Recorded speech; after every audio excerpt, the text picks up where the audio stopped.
Syederalun Pelabuhan Pendaratan Ikan PPI Ujung Serangga di Gampung Padang Baru, Kecamatan Susoh, padat aktivitas para nelayan di Kabupaten Aceh Barat Daya.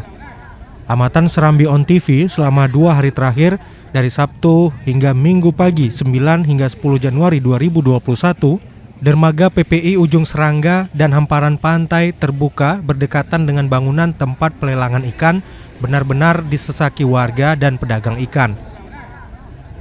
Personil dari Polres Abdia juga aktif melakukan imbauan secara keliling menggunakan mobil sampai ke lokasi PPI Ujung Serangga untuk mengajak masyarakat memakai masker, jaga jarak, dan hindari kerumunan. Beberapa pedagang ikan mengaku lupa membawa masker atau tinggal di rumah. Kenapa pakai masker? Enggak, Pak. Enggak. Pokoknya nah. Hah? Pokoknya nah baru nak pakai. Kenapa? Oh. Kenapa pakai masker dong? Kepala Dinas Kesehatan Abdia Safliati SST MKes juga juru bicara Gugus Tugas Percepatan Penanganan COVID-19 Abdia menjelaskan daerah terdiri 9 kecamatan itu masuk zona kuning COVID-19. Dari Blangpidi, Zainun Yusuf, Serambi On TV.